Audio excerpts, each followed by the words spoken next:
I never thought I'd find myself in a situation like this.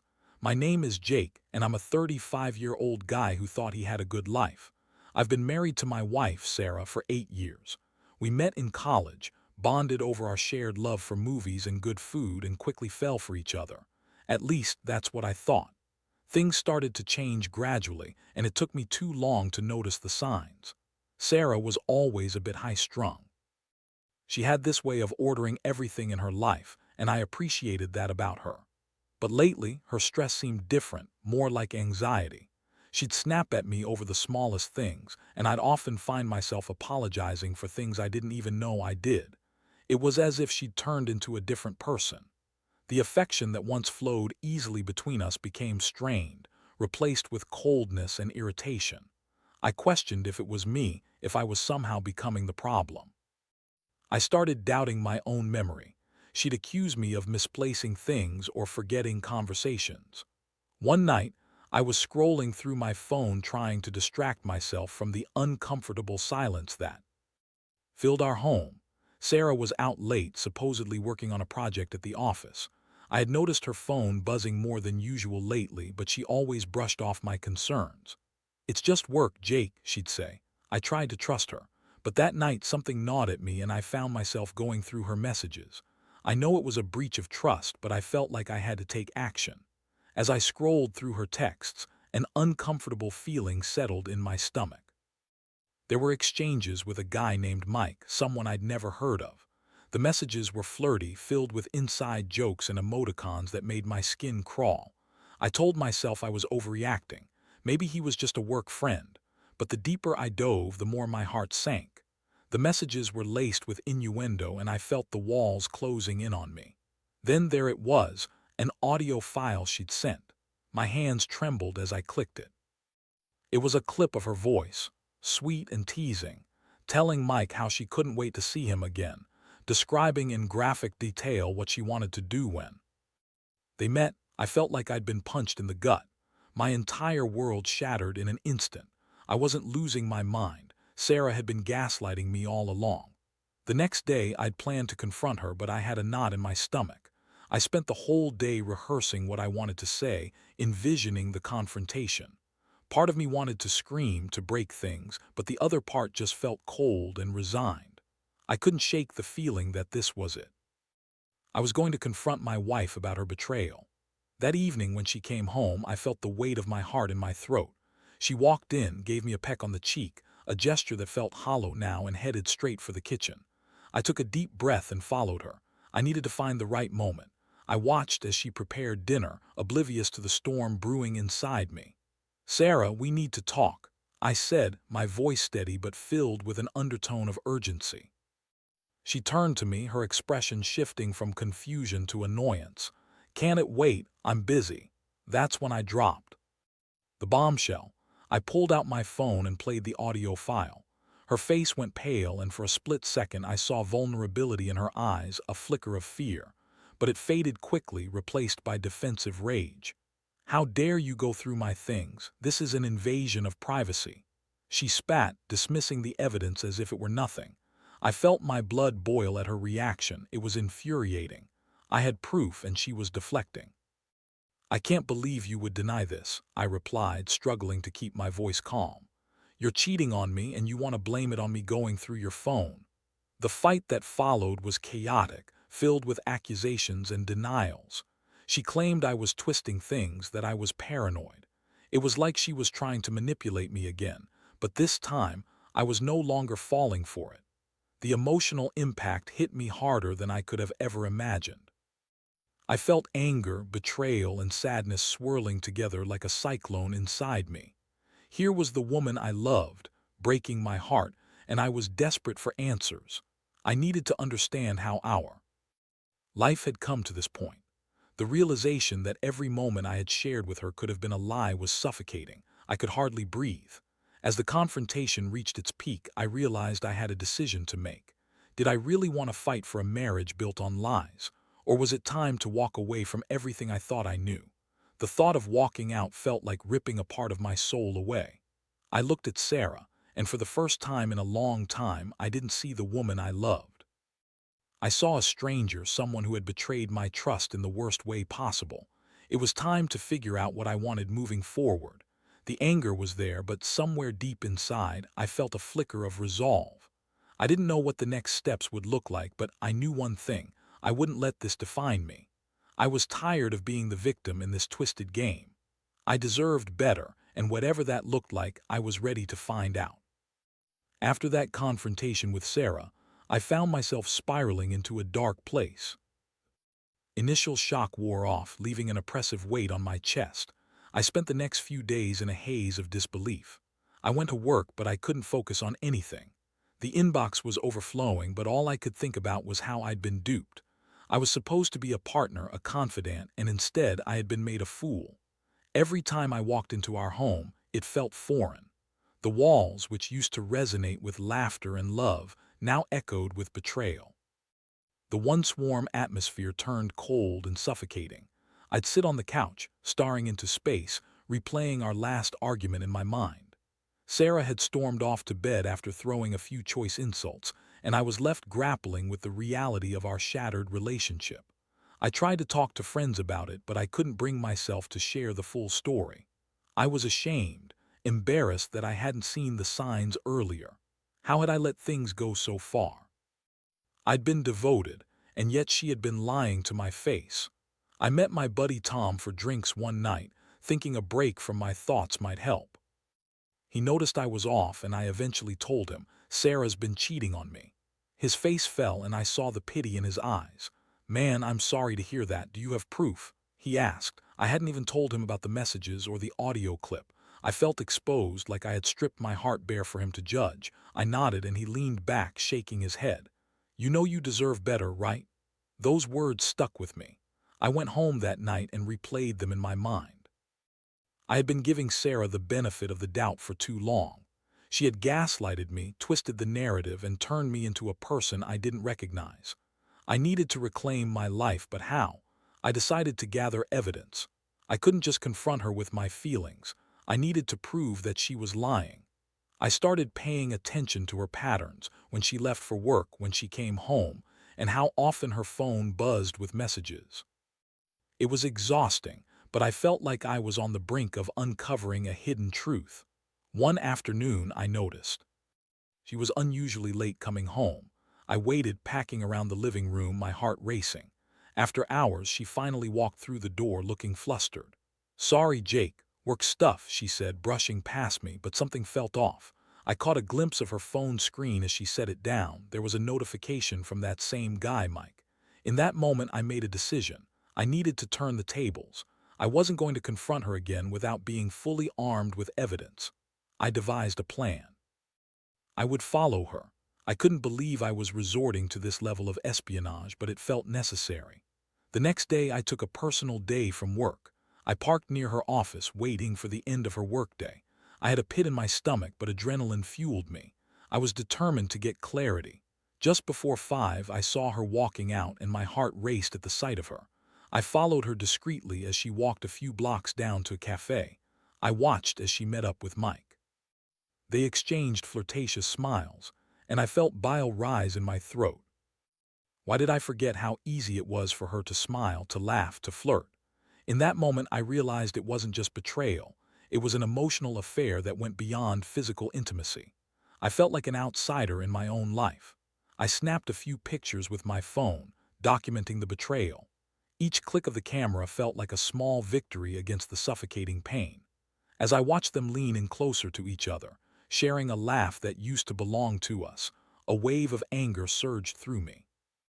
I realized that this was more than just an affair. It was an outright assault on my identity. After they left the cafe, I followed them discreetly for a while longer until they came to a park. I watched from a distance, my heart pounding as I saw them sitting together on a bench.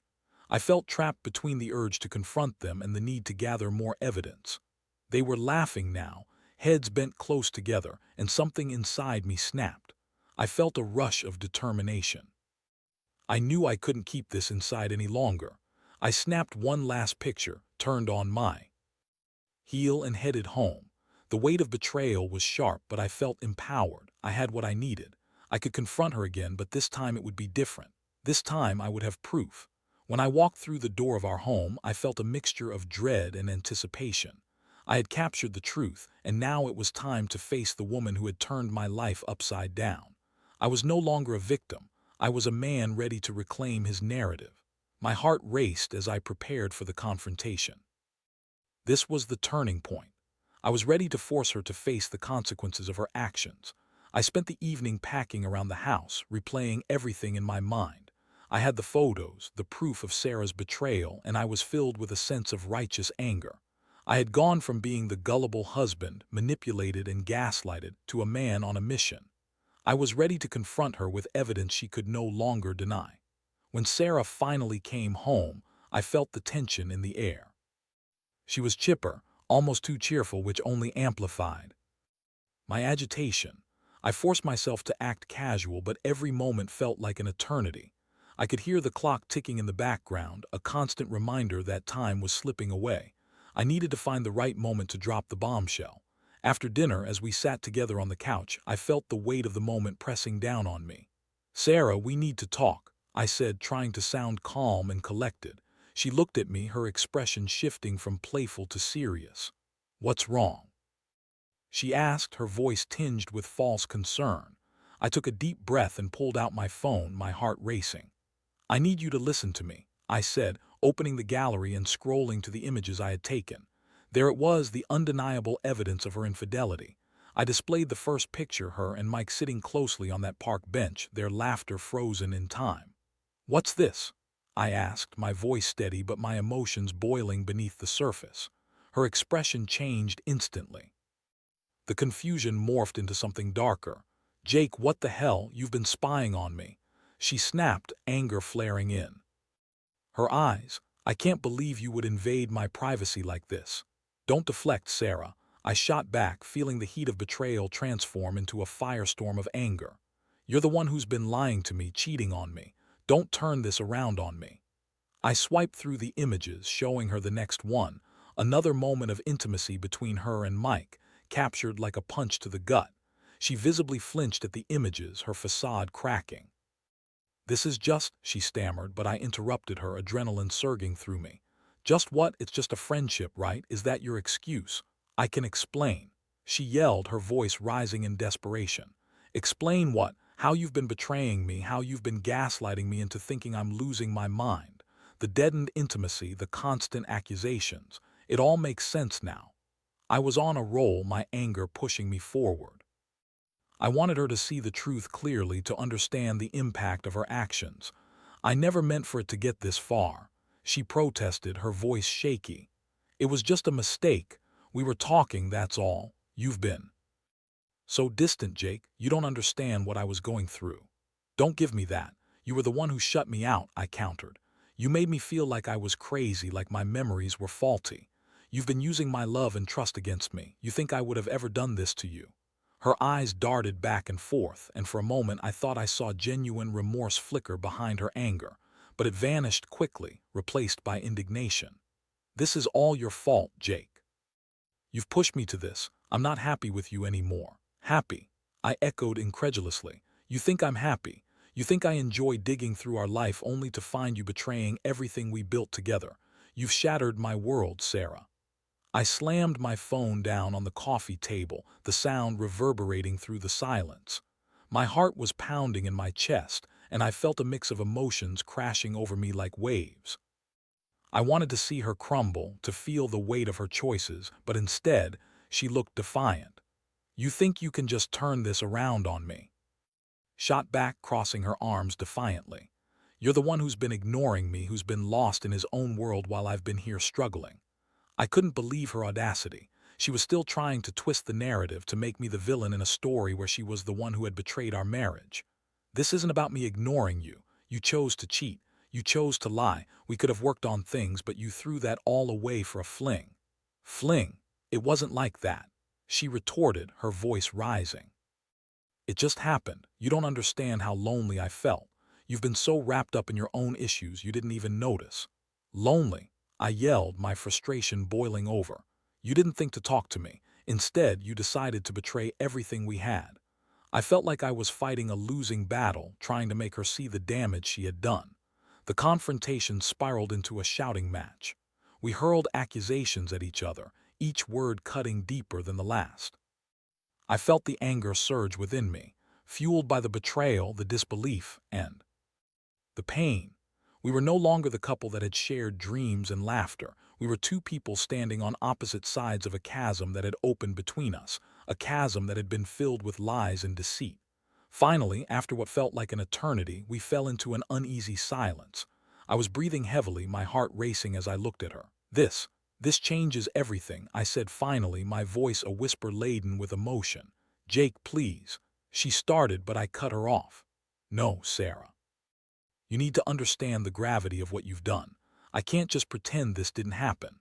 The reality of our situation loomed over us, a heavy blanket of despair. I didn't know what would come next, whether we could salvage anything from our marriage or if it was time to walk away. But one thing was certain. I felt different. The victim mentality that had consumed me was fading, replaced by a determination to reclaim my life, to find out who I was outside of this whirlwind of betrayal. It was time to decide what I would do moving forward. I wasn't going to let her win. I would not remain a pawn in her game anymore. I would take control of my narrative. The emotional journey had only just begun, but I was ready to face whatever came next. The silence that fell between us was suffocating. I could feel the weight of everything still unsaid hanging in the air. Sarah looked at me, her eyes a mixture of anger and desperation, but somewhere beneath that facade, I sensed a flicker of fear. For the first time, I felt like I had the upper hand, and it was both liberating and terrifying. Jake, let's just take a moment to breathe, she said, her voice softening a touch. I never meant for it to happen this way. We can fix this, I promise. I love you. Those words hung in the air, and I almost laughed. Love. How could she use that word now after everything? Love, I echoed, incredulous. You think love is enough to cover up the fact that you've betrayed me? That you've been lying to my face while I've been trying to make our marriage work? She looked down, biting her lip as if the weight of my words was finally sinking in. I was lonely, Jake. You were so focused on work and I didn't know how to reach you. It was a mistake, a stupid mistake. Lonely? I shot back, my voice rising again. You think that's an excuse? You could have talked to me, but instead you chose to cheat. You chose to gaslight me into thinking I was imagining things. Her face twisted into a look of frustration. I didn't want to hurt you. I thought I could handle it, that it would blow over. But then it just got complicated. Complicated, I barked. You think this is complicated? This is betrayal, plain and simple. You've messed with my life, with my trust. I stormed out of the living room, unable to contain my frustration. I needed air, space to think. I stepped out onto the balcony, taking deep breaths as I tried to regain my composure. The cool night air hit my face, and for a moment I felt clarity wash over me. I realized I was at a crossroads. I had to decide what I wanted. Did I want to fight for a marriage that had been built on lies, or was it time to walk away? I had loved Sarah deeply, but love couldn't erase the hurt, the betrayal that had shaken my foundation. As I stood there, lost in thought, I heard the door slide open behind me. Sarah stepped out, her expression softer now. Jake, I'm sorry, she said, and I turned to face her. I messed up. I know that. I should have been honest with you. Honest? For how long have you been lying to me? I replied, my voice quieter now but still firm. How can I trust you again? I'll do whatever it takes to prove to you that I can change, she said, her eyes pleading. I can end things with Mike, I swear. It was a mistake, I promise. The desperation in her voice tugged at something deep inside me. I wanted to believe her. I wanted to think that we could fix this, but the reality was that trust was a fragile thing. Once broken, it was incredibly hard to rebuild. You think it's that simple? I asked, my voice steady. You don't just get to erase what happened because it's convenient for you now. I know that, she said, and I could see the tears welling in her eyes. But I love you, Jake. I don't want to lose you. Her emotion was real, and it struck a chord within me. I had never seen her so vulnerable, but did that mean she deserved another chance? I thought about all the memories we had shared, the laughter, the love, but they felt tainted now. What if I can't move past this? I said quietly. What if every time I look at you, I only see the betrayal? I'll work on it, she insisted, stepping closer. I'll go to counseling. I'll do anything you need to help us fix this. You have to give me a chance. I wanted to scream that it was too late, that I was done being the victim in her story, but there was a part of me that still clung to hope. Hope that maybe, just maybe, we could find our way back to each other. The question was, at what cost? I need time to think, I finally said, my voice laced with uncertainty. I can't just jump back into this without knowing if we can truly rebuild what's been broken. Please don't shut me out, she pleaded, reaching for my hand. I'll prove to you that I can change, just give me a chance. The emotion in her voice cut deep, but I knew that I had to protect myself. I pulled my hand away gently. I need to figure out what I want, Sarah. I can't promise anything right now. As I turned away, I felt a mix of sadness and anger. I wanted to be the man who could forgive, but I also wanted to be the man who could stand tall and protect himself. I spent that night tossing and turning, unable to shake the questions swirling in my mind. What did I want? Did I want to fight for this marriage? Or was it time to pack my bags and walk away from the pain? The emotional impact of Sarah's betrayal clawed at me from every angle. I was tired of feeling lost and betrayed. I knew I had to make a choice soon, but as I lay in bed, I felt like I was standing on the edge of a precipice, unsure of which direction to take. The next day, I decided to reach out to a therapist. I needed someone to help me process everything, someone who could provide a neutral perspective. I knew I had to find clarity before making any decisions about Sarah and our future together. I couldn't let my emotions drive my choices any longer. It was time to take control of my life. When I finally sat down with a therapist, I poured out everything, the betrayal, the gaslighting, the anger. It felt cathartic to speak the words that had been trapped inside me for so long. The therapist listened intently, nodding as I shared my story. "You're going through a lot of pain right now, Jake," she said gently. "It's understandable to feel confused and lost." "What do I do?" I asked, my voice cracking. "I feel like I have to make a choice, but I don't know what the right choice is." "Take your time," she advised. "You don't have to rush into any decisions. Explore what you truly want and don't be afraid to prioritize your own well-being." As I left that session, I felt a glimmer of hope. I realized that no matter what I chose, I would be okay. I would find my way back to myself, whether that meant repairing my marriage or stepping away from it. The journey was just beginning, but this time I was ready to take the reins. I was determined to rise from the ashes of betrayal, stronger than before. The weeks that followed were a whirlwind of emotions. I continued my therapy sessions, finding solace in the guidance of a professional who helped me untangle the mess that had become my life. Each session felt like a step toward clarity. I was learning to confront my pain rather than bury it, and it was both liberating and terrifying. Sarah, on the other hand, was trying to prove her commitment to our marriage. She attended counseling on her own, and I could tell she was genuinely trying to confront her actions. She would often come home, eager to share what she had learned, but I was still on the fence. It was difficult to separate my feelings for her from the betrayal that lingered like a shadow in our relationship. One evening, after a particularly intense therapy session, I returned home and found Sarah sitting cross-legged on the couch, a familiar nervousness in her eyes. "Hey, how was your day?" she asked, forcing a smile. "Good, just talked a lot about everything," I replied, not wanting to delve too deeply. She nodded, then looked at me intently. "I've been thinking, and I want to do something special for us. Maybe a weekend getaway, just the two of us." The thought made my stomach churn. A getaway. "Sarah, I don't think I'm ready for that yet. Please, Jake," she interrupted, her voice rising slightly. "I know I messed up, but I want to show you that I'm committed to us. I want to rebuild what we had. I thought maybe spending time together away from everything could help." A part of me wanted to agree. I missed the days when we were happy, but I was still grappling with the remnants of betrayal.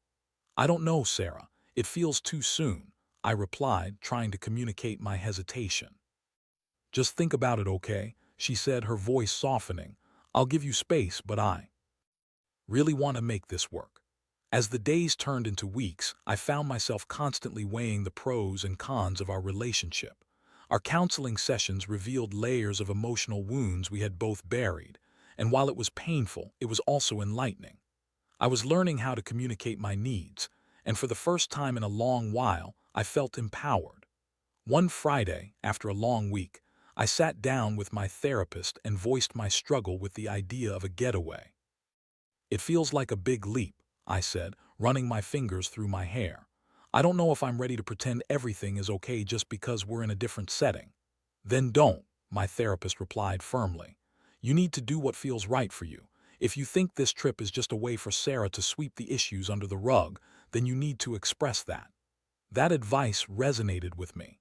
I decided it was time to have an honest conversation with Sarah about where I stood. That evening I found her curled up on the couch, scrolling through travel websites.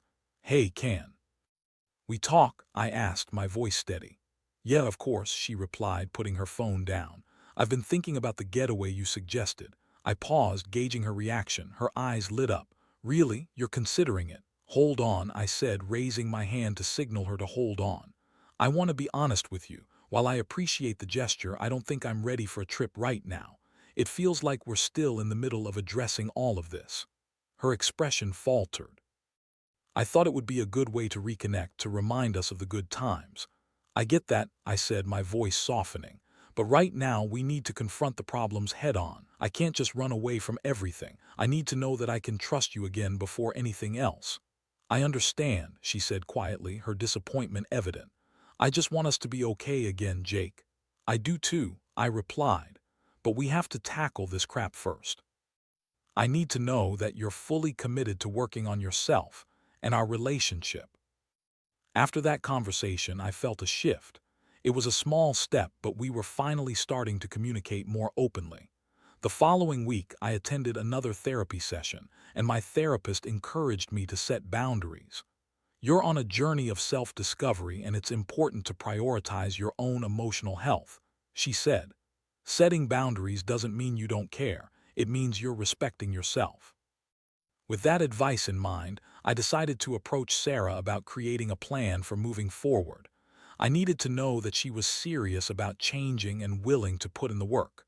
One evening after dinner, I sat her down. "Can we talk about our relationship and what it needs to look like moving forward?"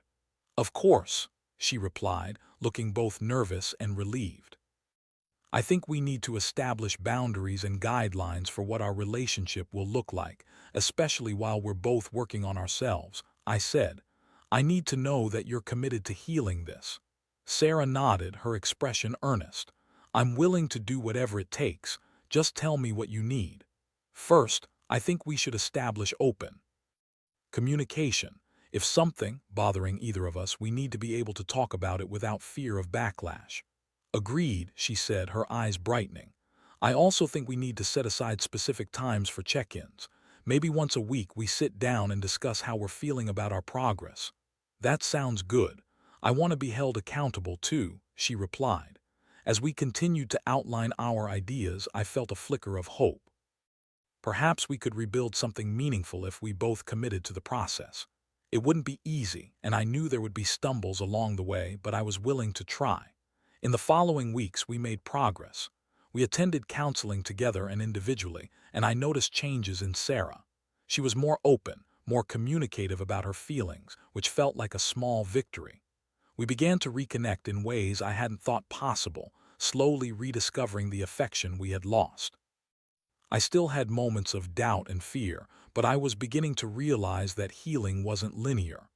There would be ups and downs, and I had to be patient, not just with Sarah, but with myself. I was reclaiming my narrative, and each step forward felt like a triumph over the darkness that had threatened to consume me. But even as I felt the glimmers of hope, I knew I couldn't ignore the reality of the situation. There was still a choice to be made. Could I truly forgive her? Could we rebuild our marriage on a foundation of trust? Only time would tell. Yet, amidst the uncertainty, I felt stronger. I had started to rediscover who I was outside of Sarah's betrayal. I was learning to stand tall, to assert my needs, and to confront my emotions head-on. The journey toward healing was far from over, but I was ready to face whatever lay ahead. As the weeks turned into months, I found myself navigating the tumultuous waters of forgiveness and healing. Sarah and I were working hard to rebuild our relationship, but the journey was fraught with challenges. Each step forward was met with moments of doubt, and I often found myself questioning if we were truly capable of moving past the betrayal that had altered the course of our lives. Through our counseling sessions, I began to address not only the damage caused by Sarah's infidelity, but also my own feelings of inadequacy. I realized that I had allowed myself to become complacent, to ignore the signs that something was off in our marriage. I needed to take responsibility for my part in our issues, even if it felt uncomfortable to confront those truths. One evening, after a particularly intense therapy session, Sarah and I sat on the porch together, the sun setting in the distance. The sky was painted with hues of orange and purple, and for a fleeting moment I felt a sense of peace wash over me. "You know," I said, breaking the silence, "I think we're making progress. We're actually talking about things now." She smiled softly, her eyes reflecting a mix of hope and uncertainty. "I feel like I'm learning so much about myself, Jake. It's hard, but I want you to know that I'm committed to being better for us." The sincerity in her voice struck a chord within me. It was a reminder of why I had chosen to fight for our marriage in the first place. Despite the betrayal, I still loved her. I wanted to believe in the possibility of healing. "I'm committed too," I admitted, "but we need to keep working on our trust. It's going to take time." "I know," she replied, her expression earnest, "but I'm willing to do whatever it takes. I want to show you that I can change." That conversation marked a significant turning point for us. We stopped tiptoeing around the subject of her infidelity and instead focused on the future. With each passing week, we engaged in deeper conversations about our needs, desires, and expectations. We discussed what intimacy meant to both of us, how we could cultivate a stronger emotional connection, and what boundaries we needed to set to protect ourselves from falling back into old patterns. One night, as we sat on the couch together, I looked over at Sarah and felt a surge of warmth. It was small moments like these, watching her laugh, sharing stories, feeling the comfort of her presence, that began to restore my faith in our relationship. I realized that, while the road to healing was long, I didn't want to give up on us. We were both evolving, and I could see the changes in her. She was becoming more self-aware and vulnerable, and it made me want to be better too. But the specter of betrayal still loomed. There were moments when I'd find myself spiraling into doubt, wondering if I had made the right choice in staying. I would replay the painful memories in my mind, the hurtful words exchanged during our confrontations, and the anger that had consumed me. Yet, amidst those moments of doubt, I would also remind myself of the progress we were making. Eventually, I knew I needed to address the elephant in the room, our wedding anniversary. It was just around the corner, and I felt a mix of anxiety and anticipation. Would we celebrate as a couple, or would the weight of the past overshadow any moments of joy? As the date approached, I decided to plan something special.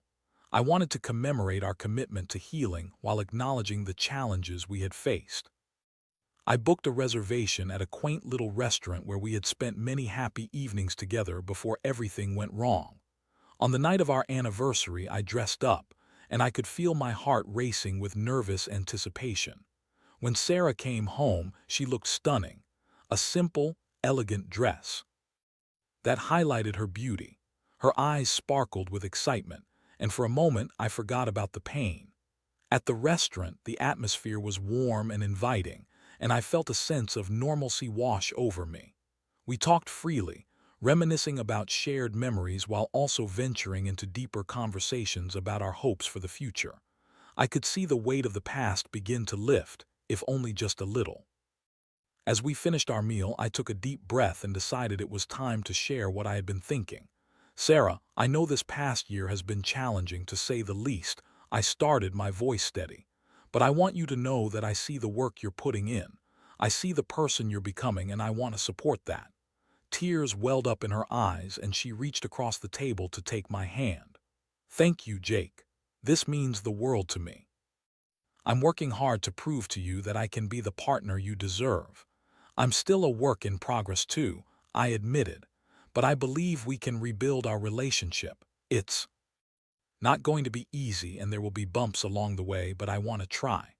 "I want that too," she said, her voice trembling with emotion. "I want to be better for us, and I'm willing to fight for it." In that moment, I felt a renewed sense of hope. We were in this together, willing to confront our wounds and work toward healing. It wouldn't be easy, but perhaps we could forge a new path forward, one marked by honesty, vulnerability, and love. As we left the restaurant, walking hand in hand beneath the starry sky, I felt lighter. It was a small step in a long journey, but it was progress. I realized that while the past would always be part of our story, it didn't have to define our future. I was determined to embrace the unknown, ready to discover what lay ahead. The road to forgiveness is rarely straightforward, and it doesn't always lead to the conclusion you expect. But as I walked beside Sarah that night, I knew we were both committed to the process. We were learning, growing, and slowly but surely finding our way back to each other. The future was uncertain, but it was ours to shape, and for the first time in a long while I felt hopeful.